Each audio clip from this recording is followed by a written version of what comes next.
Hello everybody, welcome back. So दोस्तों, class 12 का chapter number 2 already start कर चुके हैं हम। मेल रिप्रोडक्टिव स्ट्रक्चर कंप्लीट हो चुका है और आज की क्लास में हम डिस्कस करेंगे फीमेल रिप्रोडक्टिव सिस्टम। फटाक से बता दो क्या नाम है फीमेल रिप्रोडक्टिव सिस्टम का, क्योंकि मैंने प्रीवियस क्लास में ऑलरेडी आपको रिकैप दे दिया था, है ना, बताया था ना। बताओ चलो, फीमेल सेक्स ऑर्गन या फिर फीमेल रिप्रोडक्टिव स्ट्रक्चर। चलिए फटाक से बताइए क्या नाम है। आपने बोला था गाइनोइशियम। क्या नाम दिया था बच्चों? Gynoecium. This represents the female sex organ in a flowering plant, यानी कि एंजियोस्पर्म्स। ठीक है भाई, इट कंसिस्ट ऑफ पिस्टल्स। हो सकता है कि यहाँ पर सिर्फ एक ही पिस्टल या एक ही कार्पल प्रेजेंट हो।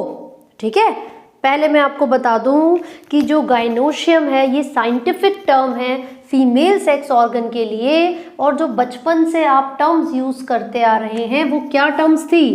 पिस्टल या फिर कार्पल। पिस्टल या फिर कार्पल। ठीक है जी, चलो तो डरने वाली कोई बात नहीं, गाइनोशियम कहाँ से आ गया। ठीक है, देखो भाई, अगर किसी भी एक फ्लावर में एक ही कार्पल प्रेजेंट हो तो उसको आप बोलोगे monocarpellary. If a flower consist of, या फिर आप बोल सकते हो if the gynoecium consist of only one carpel, so इसको क्या नाम दिया? मोनोकार्पिलरी। मोनोकार्पिलरी। ठीक है जी, अगर वो बहुत सारी कार्पल्स से बनी है, if it consist of many carpels, तो आप उसको बोलोगे मल्टी कार्पिलरी। मल्टी कार्पिलरी, सही बात है। तो मोनो का मतलब वन, मल्टी का मतलब मैनी, काफी सारी। अगर ये बहुत सारी कार्पल्स आपस में फ्यूज्ड है, if all the carpels are fused together, अगर सारी की सारी कार्पल्स इस तरीके से आपस में फ्यूज्ड है, तो आप इसको सिनकार्पस कहते हो। आप इसको क्या बोलते हो बच्चों? सिनकार्पस। तो हमने यहाँ पर लिख दिया if all the carpels are fused, तो उसको कहते हैं सिनकार्पस। और एग्जाम्पल है बहुत ही बढ़िया, कौन सा? पैपेवर। कौन सा एग्जाम्पल है? पैपेवर। ठीक है, अब दूसरा एग्जाम्पल देख लो, मिचेलिया। आपको जो एनसीईआरटी में डायग्राम दिया हुआ है कुछ इस प्रकार से होगा, जिसमें ना पता है ऐसे करके पत्तियां से निकली हुई हैं, लाइक दिस, लीव्स टाइप ऐसे करके स्ट्रक्चर निकला हुआ है। तो ये सारी आपस में फ्यूज्ड तो नहीं लग रही, इसका मतलब है all the carpels are free, तो इसको बोला जाता है एपोकार्पस। क्या बोलते हैं भाई साहब? एपोकार्पस, यानी कि all the carpels are free. इसका एग्जाम्पल है मिशेलिया। ठीक है जी, इसका एग्जाम्पल क्या है? मिशेलिया। तो ये आपको याद रखना पड़ेगा। तो दो एग्जाम्पल्स हमने देखे, सिनकार्पस का है पैपेवर और एपोकार्पस का है मिचेलिया। आई थिंक ई यहाँ पर हम यहाँ पर लगाएंगे। आगे देखो, अब आप कह रहे हो भाई साहब ये जो पिस्टल या कार्पल है इसके तो 3 पार्ट्स होते हैं। इसके 3 पार्ट्स होते हैं, कौन कौन से? Stigma, style and ovary. This is ovary. Normal structure जो अब तक हम देखते आए हैं कुछ इस प्रकार से, लाइक दिस। ये देखो, ठीक है भाई, ये क्या है बच्चों? एक ही चीज है, stigma, then style and then ovary. अब होता क्या है, जो पिस्टल है उसके जो 3 पार्ट्स हैं बच्चों, स्टिग्मा, स्टाइल एंड ओवरी, इनमें से जो स्टिग्मा है वो एक लैंडिंग प्लेटफॉर्म की तरह काम करता है।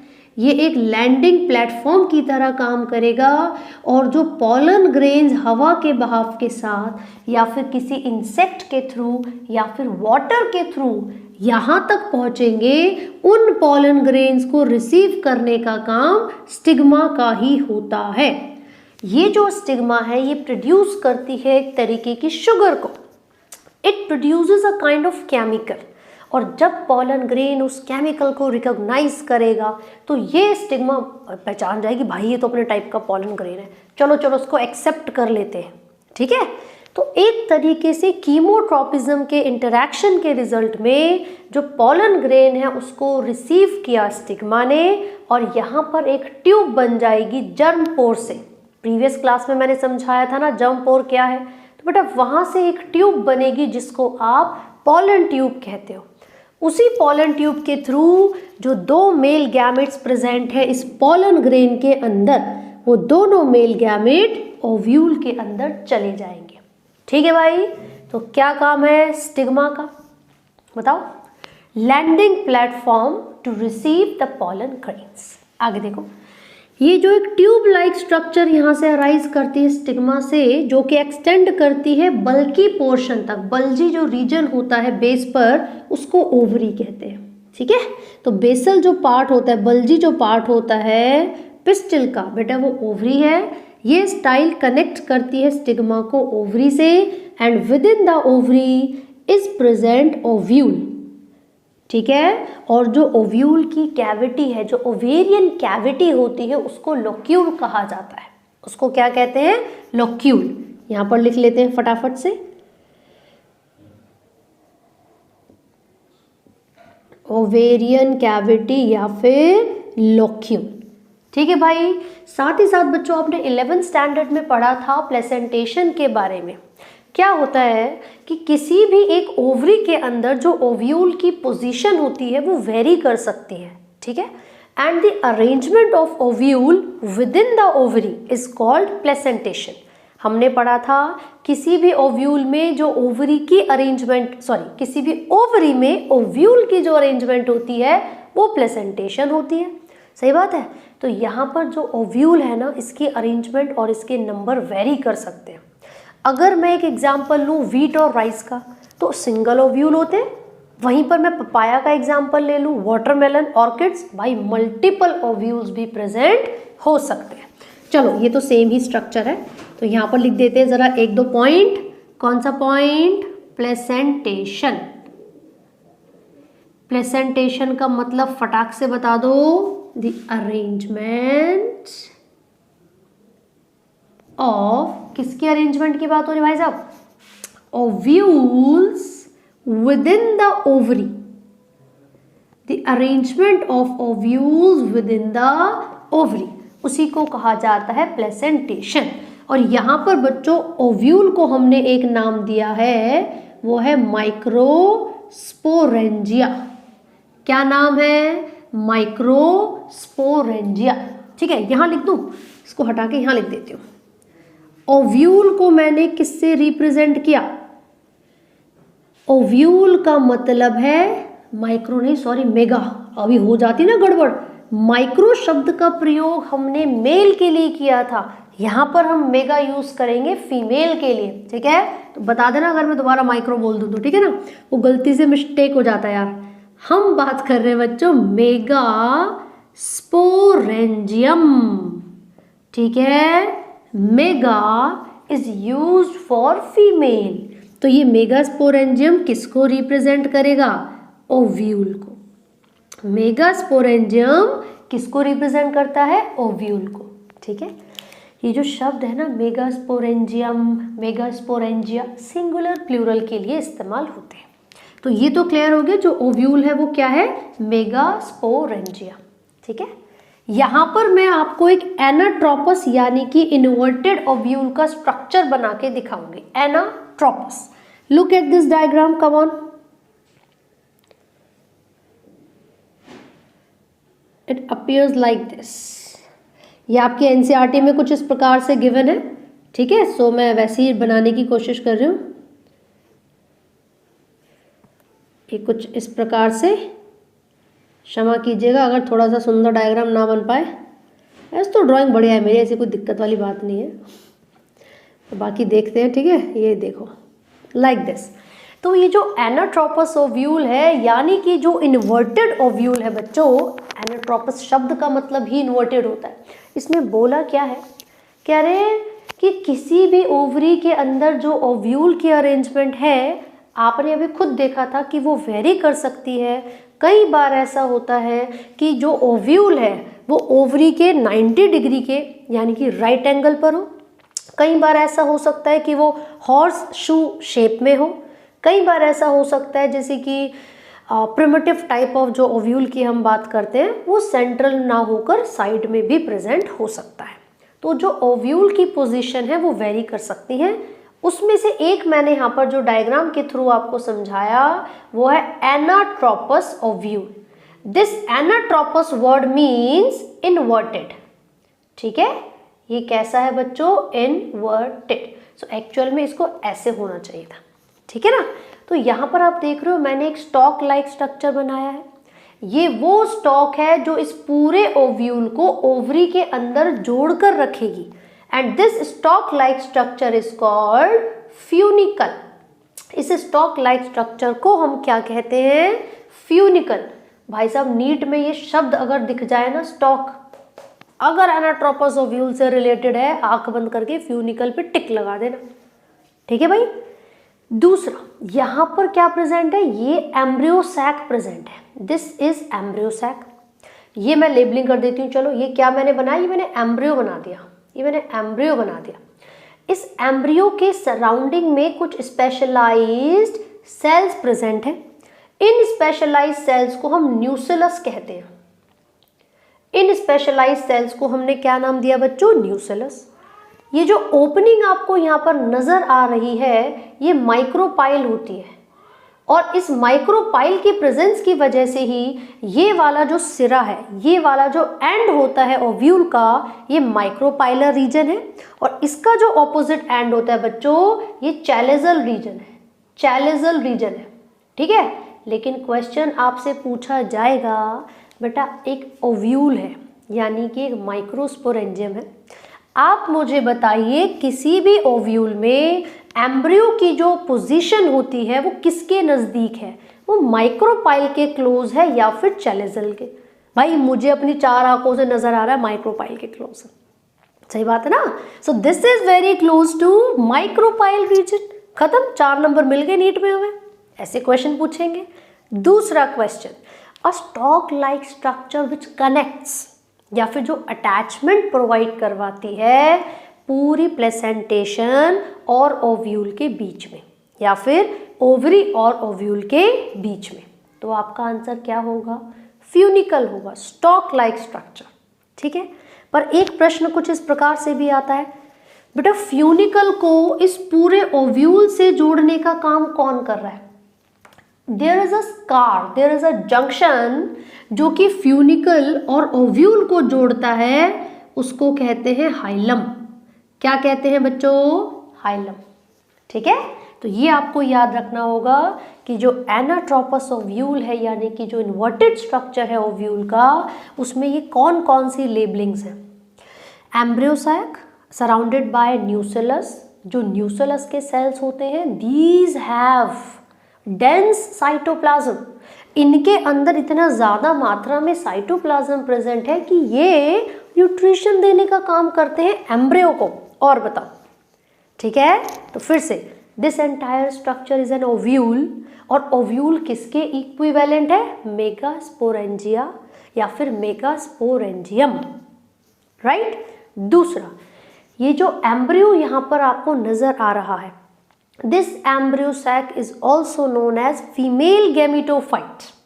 This embryo sac is also known as female gametophyte. लिख लेते हैं फटाफट से वरना भूल जाएंगे। तो हमने यहाँ पर लिख लिया फीमेल गैमेटोफाइट। तो बेटा जो फीमेल गैमेटोफाइट है वो किसको बोलते हैं? एम्ब्रियो सैक को। तो ये भी हमें याद करना पड़ेगा। ठीक है ना। नीट के प्रश्न है सारे, देख लो अब तुम। Megasporangium is equal to ovule, embryo sac is equal to female gametophyte. ठीक है। Embryo sac is present close to micropyle. ये जो माइक्रोपाइल ओपनिंग यहाँ पर आपको नजर आ रही है, इसी के थ्रू बेटा पॉलन ट्यूब की एंट्री होती है। ठीक है। लेकिन जब पॉलन ट्यूब की एंट्री हो जाएगी, जब दोनों मेल गैमीट्स पॉलन ग्रेन लेकर आया था, जब वो पहुंच जाएंगे इस ओव्यूल के अंदर तो डबल फर्टिलाइजेशन होती है and double fertilisation is the characteristic feature of angiosperms. वो एंजियोस्पर्म्स की खासियत है। ठीक है भाई। और किसी प्लांट में आपको वो नहीं मिलेगा, वो एंजियोस्पर्म्स में मिलेगा। राइट। दूसरी चीज, अगला प्रश्न जो पूछा जा सकता है आपसे, चलो डबल फर्टिलाइजेशन हो गई, फिर क्या होगा, ये ओव्यूल किस में बदलेगा, ये ओवरी किस में बदलेगी। तो बेटा after double fertilisation this ovule is converted into seed, ये ओव्यूल सीड में बदलता है and the ovary is converted into fruit. Ovule seed में बदलेगा, ओवरी फ्रूट में बदलेगी, ठीक है। तो यहाँ पर डबल फर्टिलाइजेशन एंजियोस्पर्म्स की खासियत है। हर एक पॉलन ग्रेन में 2 मेल गैमेट्स थे जो डबल फर्टिलाइजेशन करवाते हैं, ओव्यूल सीड में और ओवरी फ्रूट में बदल जाते हैं, है ना। तो जिस समय सीड बना है, सीड की फॉर्मेशन हो गई क्योंकि यहाँ डबल फर्टिलाइजेशन हुई, तो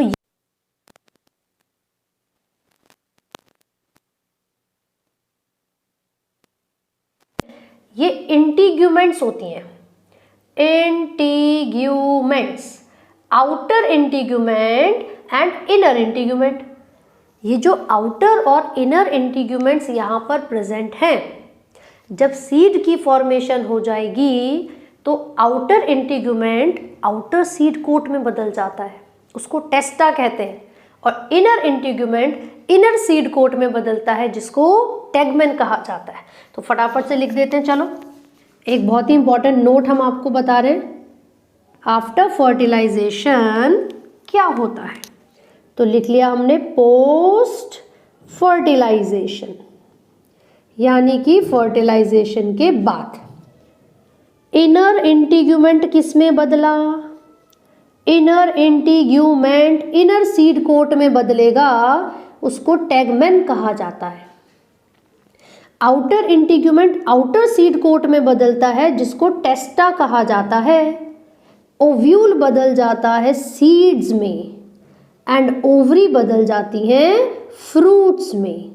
ओवरीज किस में बदलती हैं बच्चों, फ्रूट्स में। और फ्रूट की जो वॉल होती है उसको कहते हैं पेरिकार्प। पेरिकार्प किसकी बात हो रही है, किसको कहते हैं पेरिकार्प, फ्रूट की वॉल को, फ्रूट की वॉल को। क्लियर हो गया। तो आप याद रखेंगे फर्टिलाइजेशन के बाद क्या क्या इवेंट्स यहाँ पर होते हैं। और जो पेटल्स और सेपल्स थे ना बेटा, दे जस्ट फॉल ऑफ, वो सब विदर्ड हो जाते हैं, वो सब नीचे गिर जाते हैं, ठीक है।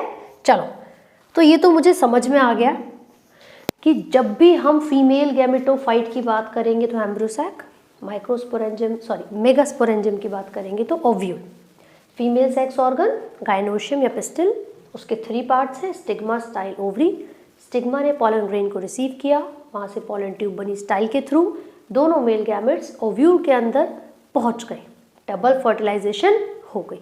लेकिन ओव्यूल के अंदर ही यानी कि एम्ब्रियोसैक के अंदर ही फीमेल गैमेट प्रेजेंट होता है और वही फीमेल गैमेट मेल गैमेट के साथ फ्यूज करके फर्टिलाइजेशन करता है। तो बेटा फीमेल गैमेट बनेगा कैसे, ये तो पढ़ा ही नहीं हमने। ये जो एम्ब्रियोसैक की फॉर्मेशन है ये कैसे हुई, ये तो अभी तक देखा ही नहीं। तो उसके लिए पहले आप यहाँ तक स्क्रीनशॉट ले लीजिए। अब मैं आपको बताऊंगी कि जो ये पूरा जो स्ट्रक्चर है यहाँ पर, जो मेगास्पोर, बेटा यही मेगास्पोर है। Embryo sac is also known as megaspore. Actual में जो एम्ब्रियोसैक है वही डेवलप कर जाता है, या फिर मैं बोलूँगी जो फंक्शनल मेगास्पोर है वही डेवलप कर जाता है एम्ब्रियोसैक में, ठीक है। चलो भाई ले लो फटाक से स्क्रीनशॉट, कम ऑन।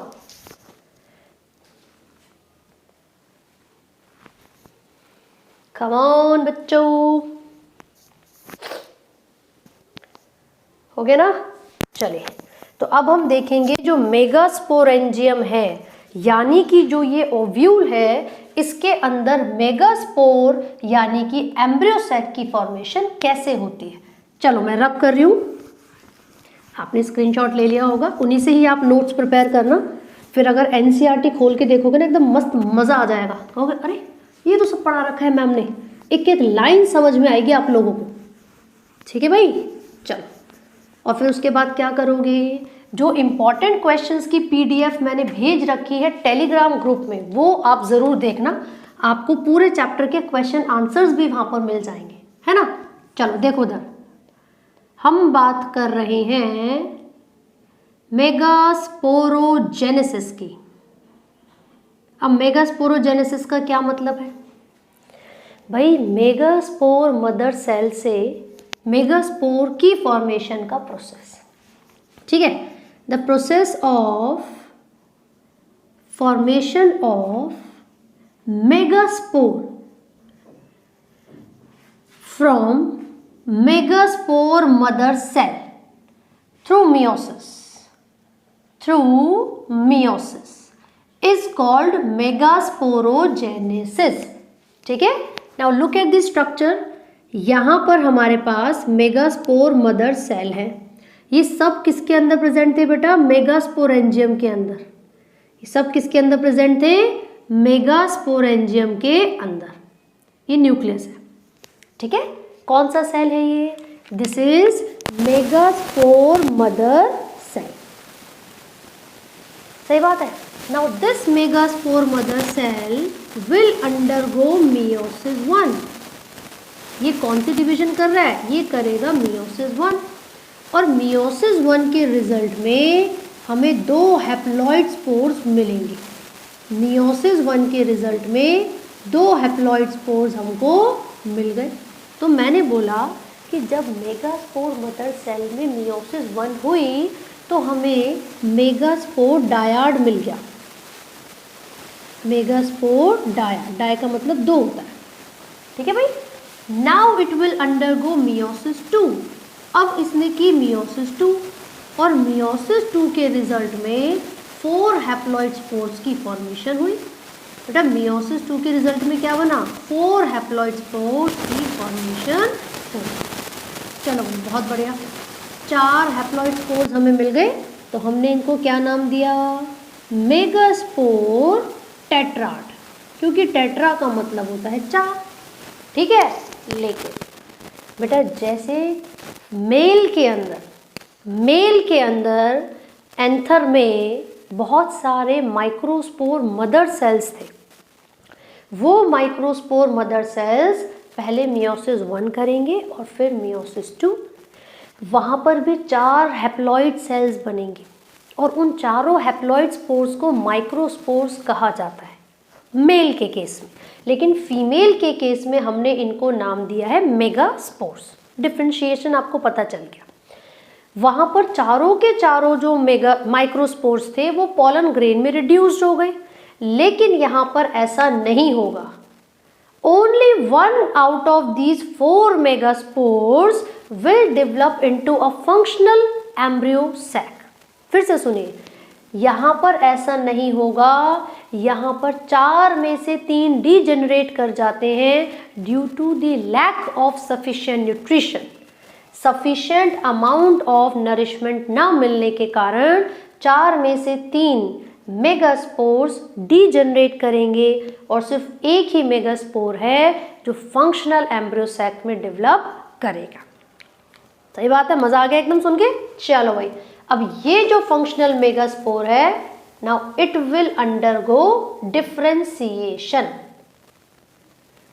और बेटा ये जो डिफरेंशिएशन है इसमें और कोई सी नहीं बल्कि माइटोसिस ही सेल डिवीजन होती है।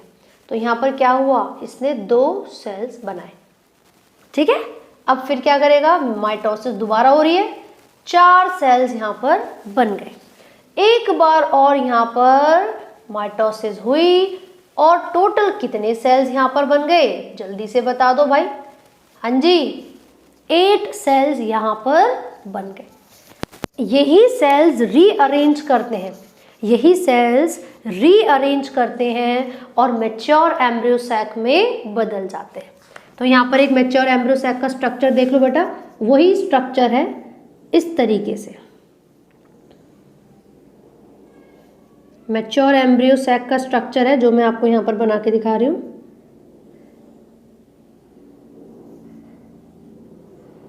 Like this. ये यहाँ पर 3 एंटीपोडाल्स,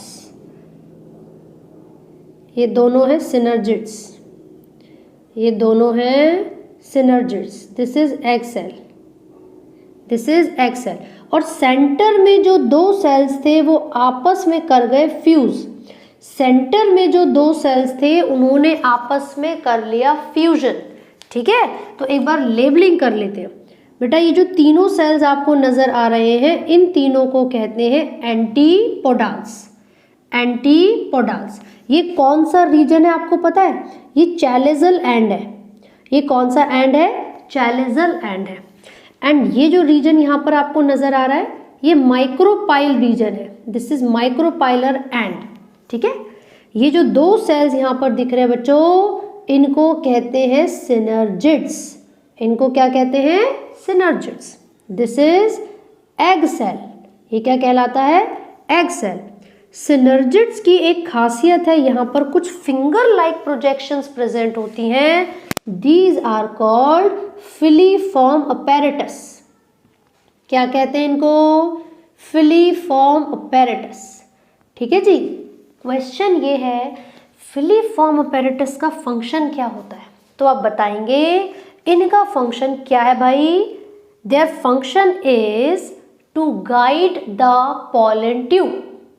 इनका काम है कि ये पॉलन ट्यूब को गाइड करते हैं। ये पॉलन ट्यूब को बताते हैं कि कहाँ से एंट्री लेनी है सिनर्जिड्स तक, इनटू सिनर्जिड्स। ये याद रखना, इनटू सिनर्जिड्स।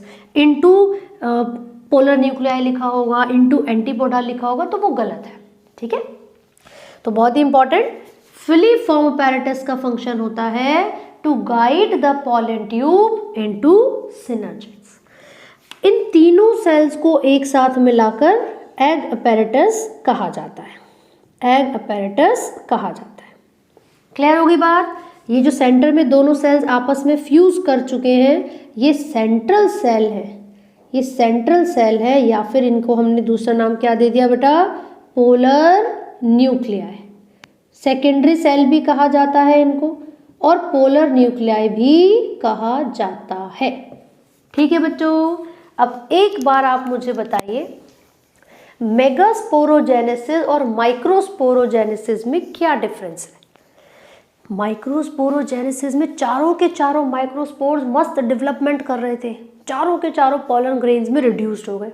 लेकिन यहाँ पर 4 में से 3 डीजनरेट, सिर्फ एक ही मेगास्पोर है जो कि फंक्शनल एम्ब्रियो सैक में डेवलप करेगा आफ्टर डिफरेंशिएशन।